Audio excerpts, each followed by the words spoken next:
As I mentioned in our first day of class, physics is the scientific study of how things move and how their movement changes, and why things move and why their movement changes, how objects interact with one another. So we will begin our semester with how objects move, which is called kinematics. We see here this toy buggy moving across the screen. We know how to make measurements to describe its motion. As it moves across the screen, we can ask, how far does it go? How many meter sticks does it move across your screen in a given amount of time? Or instead of a meter stick, this yellow tape measure, which is placed on the track. We measure how far the toy buggy goes by comparing it to that tape measure or to a ruler if we were in a lab. From here to here on the screen, I drew this green line and told the computer that is 0.5 meters, and that will be our comparison as we go through the analysis of how far it moved in a various period of time. Once I know the distance that the buggy has traveled, I went in to the computer and opened up this software called Logger Pro, and I went frame by frame through the video and made a data table that you can see on the left side of the screen here, marking where the buggy is and what time it is in the video. If we were in person, we would make a data table and a graph on a whiteboard or chalkboard, and it would look a lot like this. Notice that on the graph here, I have a series of blue dots and a series of red dots. That's because every point on the video screen had both an X location and a Y location. My screen has these two dimensions, and they've all been marked in my data table an X and a Y location. What's happening in the X direction, as you look down the data table or at the red dots on the graph, you can see that for every small amount of time that elapses, the buggy has changed its location a small amount in the X direction. That collection of data points, when looked at collectively on a graph, looks like a linear relationship between the X location of the vehicle and the time. What's happening in the Y direction, if I look down the data table, it looks like not much is happening. And if I look at the graph, it looks like not much is changing in the Y direction as a function of time, which does match what we saw in the video. The buggy moved from left to right across the screen, and it didn't move up or down on the screen. We do need to keep track of whether things are moving in the X or Y or Z dimensions. If the motion of an object is only in one dimension of space, we only need to worry about graphing and working calculations in that one dimension. We would usually just call that dimension X. So we would talk about the buggy's position as a function of time. Its position X as a function of time. The linear relationship that graph shows me makes me think that it would be a good idea to get a line of best fit on my graph. So I tell my software to show me a line of best fit. It tells me here on the small box, I don't know if you can read that, but it says there's a linear fit for the video analysis, and it's giving me an equation in the format of y equals mx plus b, which is the familiar general math format for any linear function. However, y equals mx plus b is a very general mathematical format. We would like to make sure that the y and the x in that equation are not being used as y and x the way mathematicians do. Rather, convert them into something that makes sense to us as physicists, where x and y and z all mean something spatial. So what is an independent variable here? It's not x, it's time. Time is what's on my horizontal axis. What is my dependent variable is the position of the vehicle, which is going to show up on the vertical axis even though we are calling it motion in the x direction.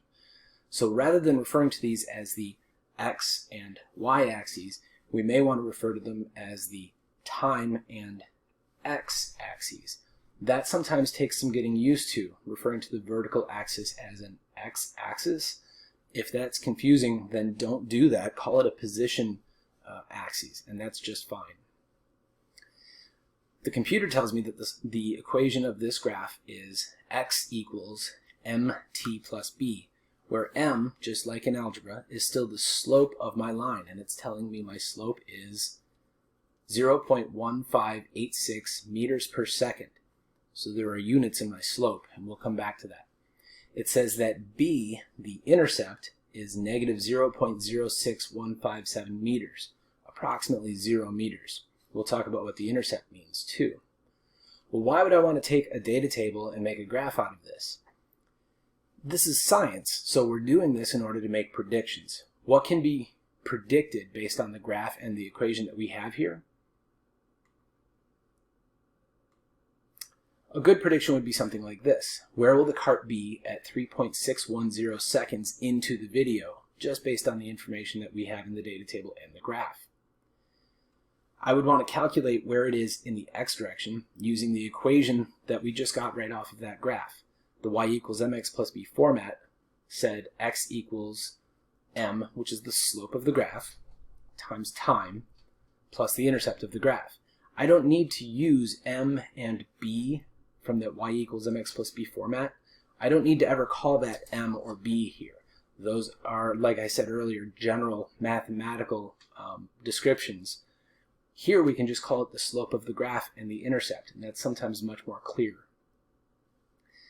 The position in the x direction for that cart is the slope of the graph times time plus the intercept. The slope of the graph was, according to my graphing software, 0.1586 meters per second. The time that I'm being asked about is 3.610 seconds into the recording, and the intercept is approximately 0, so it's not going to change it too much. We would calculate the position in the x direction, and I get that in the x direction the cart should be at 0.51097 meters. Of course, I'm going to round that off a little bit. We're not going to get too picky about significant figures in this class, but they do still matter. If I wanted to calculate where it is in the y direction, I would point out that our y direction was not very interesting. We didn't think the cart was moving at all. And so the y direction, meaning how high it is on the screen, the cart would be expected to still be at the 0.05 meters that it was initially. That's our answer, and we can check it by going back to the video. And specifically, when we go to the video, will we see that at 3.610 seconds, our prediction is accurate and the cart is actually at x equals 0.51 meters, y equals 0.05 meters.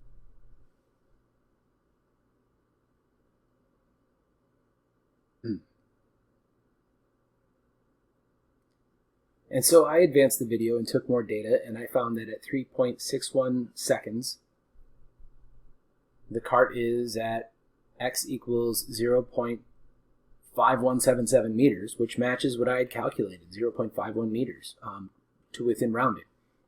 If we were to zoom in and check on the data table, we would see at 3.610 seconds, our x position and our y position were correct to within rounding, which means that this was useful to us as scientists. Again, that's the whole point in trying to, when an object is in motion, its position is changing as time elapses, and that relationship between the change in position and the change in time can be given in the slope of that graph.